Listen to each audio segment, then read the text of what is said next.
B9 న్యూస్కి స్వాగతం. ఇప్పుడు హెడ్లైన్స్. వైఎస్ఆర్సీపీ పద్మశాలకి 2 సీట్లు కేటాయించారు. వారికి మా మద్దతు. టీడీపీ హయాంలో మాకు ఏ విధమైన సహకారాలు అందలేదు, మాకు మద్దతు కూడా లేదు. పద్మశాలందరికీ కూడా కార్యక్రమాలని ఏ పార్టీ కూడా ఇవ్వనటువంటి ప్రయారిటీని వైఎస్ఆర్ కాంగ్రెస్ పార్టీ పద్మశాలందరూ కూడా చేనేతలందరూ కూడా కల్పించిందన్న విషయాన్ని మీ దృష్టికి మేము ఈ పత్రికాముఖంగా మేము చెప్పదలుచుకున్నాం. కూర్చోబెట్టిన ఘనత శ్రీ వైఎస్ జగన్మోహన్ రెడ్డి గారు మరి కల్పించారు. అలాగే మరి 9 మంది మున్సిపల్ కార్పొరేషన్ని మరి అవకాశం ఇవ్వడం కూడా వైఎస్ఆర్ కాంగ్రెస్ పార్టీ చేసింది. కార్పొరేషన్ మిగతా కార్పొరేషన్ 4 కార్పొరేషన్లు కూడా చేనేతలకి కల్పించడం జరిగింది. అలాగే దేవస్థానం బోర్డు మెంబర్గా కూడా పద్మశాలికి చేనేతలకి కూడా కట్టబడడం జరిగింది. అలాగే కూడా మరి చేనేతలకి మరి కల్పించడం జరిగింది. అలాగే ఎన్నో రకాలైనటువంటి మరి ఇవ్వనటువంటి ప్రయారిటీ శ్రీ వైఎస్ జగన్మోహన్ రెడ్డి గారు వైఎస్ఆర్ కాంగ్రెస్ పార్టీ పద్మశాలి పక్షాన చేనేతల పక్షాన ఉండడం జరిగింది. మరి ఎన్నికల్లో విశాఖ జిల్లా చేనేతలే కాదు, రాష్ట్ర వ్యాప్తంగా చేనేతలు అందరూ కూడా వైఎస్ఆర్ కాంగ్రెస్ పార్టీకి మద్దతు తెలియజేయడం జరుగుతుంది. మరి ఈ యొక్క పత్రికా సమావేశం చేనేత వాళ్ళందరం కూడా రాష్ట్రంలోనే కాకుండా విశాఖపట్నం జిల్లా, మరి ముఖ్యంగా విశాఖపట్నం జిల్లా నుంచి మేమందరం కూడా వైఎస్ఆర్ కాంగ్రెస్ పార్టీకి మద్దతు తెలియజేస్తున్నాం. జగన్మోహన్ రెడ్డి గారిని మరొకసారి సీఎంగా చూడాలని మేము ఆకాంక్షిస్తున్నాం. అలాగే చేనేత పద్మశాలి కుటుంబ సభ్యులు పత్రికా సమావేశం చేసినటువంటి ప్రింట్ మీడియా, ఎలక్ట్రానిక్ అందరికి కూడా మా యొక్క విశాఖపట్నం పద్మశాలి చేనేతలందరి తరపున విశాఖపట్నంలో పద్మశాలీలందరికీ కూడా మరి పొందినటువంటి విభాగాన్ని ఈరోజు పత్రికాముఖంగా రాష్ట్ర వ్యాప్తంగా 13 జిల్లాల్లోని కూడా అసలు చేనేత సామాజిక వర్గం లేనటువంటి మండలం కానీ గ్రామం కానీ ఉండాలి. 3 ఇళ్ళ 30 ఇళ్ళ 300 ఇళ్ళ అనేది కొన్ని గ్రామాల్లో 5-6 వేల మంది ఉన్నటువంటి ఉన్నారు. కానీ ఇవన్నీ పక్కన పెడితే ఒక 8-10 నియోజకవర్గాలు 40,000 దగ్గర నుంచి 80,000 ఓట్ల వరకు ఉన్నటువంటి నియోజకవర్గాలు ఒక 10 ఉన్నాయి. అలాంటి మంగళగిరి ఒకటి, గడన్ ఒకటి, అలాగే వెంకటగిరి ఒకటి, ఉప్పాడు ఒకటి, బ్రహ్మవరం 75 నియోజకవర్గాల్లోనే 40 నియోజకవర్గాల గెలుపు ఓటములు శాసించే స్థాయిలో ఓటు బ్యాంకు ఉన్నటువంటి సామాజిక వర్గం ఇది ఒక్కటే. బీసీలో కూడా 18% ఓటు బ్యాంకు ఉన్నటువంటి బీసీలో వేరే లేదు. గీత కార్మికులు ఉన్నా, యాదవులు ఉన్నా, వీళ్ళందరూ కూడా 18% లోపు ఉంటారు కానీ ఎక్కువ ఉంటారు. కానీ మొదటి నుంచి కూడా వాళ్ళకి ఆ సామాజిక వర్గాల్లో మొదటి నుంచి కూడా ఈ గీత కార్మికులు అయితే పాలగౌడు, రచ్చన్న గారు వాళ్ళు ఏం చేశారు, వాళ్ళ కమిటీ వాళ్ళు డెవలప్ చేసుకున్నారు.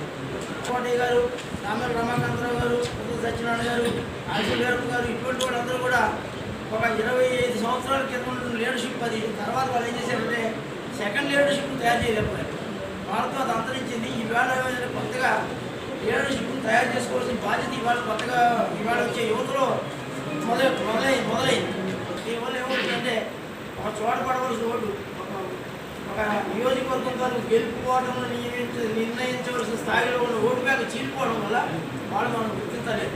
రెండోది ఏంటంటే ఎన్ని నామినేట్ పదవులు ఇచ్చినా ఒక ఎమ్మెల్యే పదవి సమానం కాదు. కారణం ఏంటంటే మున్సిపల్ ఎమ్మెల్యేలు మున్సిపల్ చైర్మన్ ఉంటారు, కానీ అక్కడ జరిగేది ఏంటి, ఆ నియోజకవర్గం ఎమ్మెల్యే వచ్చాక సీట్లో కూర్చుంటారు. ఇవాళ జరుగుతున్నది ఏంటంటే జనసేన కానీ బీజేపీ కానీ తెలుగుదేశం కానీ తగినంత బాధ్యత ఇవ్వకుండా కనీసం ఒక 2 సీట్లన్నా ఇచ్చి ఈ సామాజిక వర్గాన్ని అభివృద్ధిలో తీసుకురావాలని జగన్మోహన్ రెడ్డి గారు అనుకుంటున్నారు. కనుక ఎంతమంది వస్తారు అంతమంది వచ్చి అదంతా కరెక్ట్ కాదు. కారణం ఏంటంటే ఇది బెట్టింగ్ రాయుడు ఏం చేస్తున్నారంటే వాళ్ళకి అనుకూలంగా తీర్పు చెప్పుకుంటున్నారు. కూటమి వస్తుంది లేదా 2 సీట్లు వస్తాయి, ఇది కరెక్ట్ కాదు. ఈవేళ జనం తాలూకు నాడు ఏంటంటే ఈవేళ ఈ సంక్షేమ పథకాలు ఉన్నవ్వండి, లేకపోతే ఎడ్యుకేషన్ ఉన్నవ్వండి, హెల్త్ ఉన్నవ్వండి, లేకపోతే కుటుంబ ఉంది, ప్రతి గ్రామంలోనూ కూడా 80-85% వరకు ఈ సామాజిక వర్గాలన్నీ కూడా ఫలితాలు అనుభవిస్తున్నాయి. అనుభవించిన వాళ్ళు కొంతమంది తప్పుడు మాటలు మాట్లాడవచ్చు, అది వేరే. 175 సీట్ల ఒక్క సీటు కూడా మా చేనేతలు కేటాయించలేదని నిరసన తెలియజేస్తూ ఈ సమావేశం ఏర్పాటు చేయండి. 175లో ఒకటి కూడా కనిపించలేదా ప్రతిపక్ష పార్టీలకి? కానీ గత ఎన్నికల్లో కూడా తెలుగుదేశం జనసేనలు ఎవరు ఇవ్వలేదు. అప్పుడు మాకు ఒక్కొక్క సీటు కూడా లేదని చెప్పి డాక్టర్ సింగరి సంజీవ్ కుమార్ గారిని కర్నూలు ఎంపీగా పోటీ చేయించి నెగ్గించారు. మాయ చేసి మసి చేసి వాళ్ళు మళ్ళీ తెలుగుదేశం పార్టీలోకి తీసుకున్నారు. ఏ విధమైన నిబద్ధత లేదు. ఎవరు కూడా చేనేతల్లో ఎవరు ఎదగడానికి ఇష్టం లేదు. ఏ ఒక్క నాయకుని కూడా నిమ్మల కృష్ణప్పుడు వాడి పార్టీలో ఆయన ఎక్కున్నాడు. అందరినీ ఏదో విధంగా చేనేతల్ని పథకాలని తొక్కేయడానికి లక్ష్యంగా పెట్టుకున్నారు.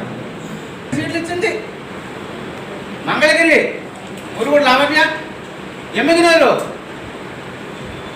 కొట్ట రేణుక ఇద్దరు మహిళలకు ఇచ్చారు, మా ఆడపడుచులకి.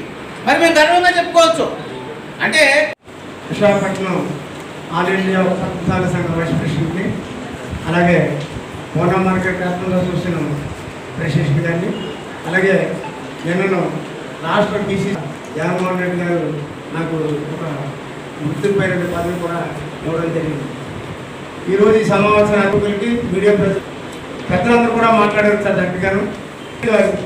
పద్మశాలీల పట్ల ఎంత చిత్తశుద్ధితో ఉన్నారు, ఎంతగా అభిమానిస్తున్నారు రాష్ట్ర ప్రజలందరూ కూడా ఈ యొక్క విషయం తెలిసినటువంటిది. పద్మశాలి ఒకటి, పద్మశాలి నుంచి మన అసెంబ్లీకి ఇద్దరినైనా సరే మనం పంపించాలి ఖచ్చితంగాను, వాళ్ళకి ప్రముఖ స్థానం ఇవ్వాలి మనం అన్నటువంటి మంచి ఉద్దేశంతో మన రాష్ట్రంలోని ఇద్దరికి పద్మశాలి సంఘం ఎమ్మెల్యే సీట్లు ఇవ్వడం. మన సంఘాన్ని గుర్తించినటువంటి మన సాధి కులబాంధవులందరినీ గుర్తించినటువంటి జగన్మోహన్ రెడ్డి గారిని ఇచ్చినటువంటి సీట్లు 2 సీట్లు కూడా గెలిపించి అసెంబ్లీలో మన పద్మశాలి తాలూకు వాణి వినిపించాలన్నటువంటి జగన్మోహన్ రెడ్డి కోరిక తప్పనిసరిగా మా పద్మశాలిని అందరూ కూడా తీరుస్తారు. అలాగే పద్మశాలి సంఘం అందరూ కూడా కలిపి పద్మశాలికి ఇచ్చినటువంటి గుర్తింపుకి జగన్మోహన్ రెడ్డి గారు నిలబెట్టినటువంటి ఎమ్మెల్యే అభ్యర్థులు అందరినీ కూడా ఖచ్చితంగా గెలిపించి అసెంబ్లీకి పంపిస్తామన్నటువంటి ధీమా మా అందరికీ కూడా. దక్షిణలో ఏది ఎవరి వ్యాప్తంగా ఉన్న అన్ని నియోజకవర్గాలను కూడా మేము పద్మశాలి చేనేతలందరూ కూడా వైఎస్ఆర్ పార్టీ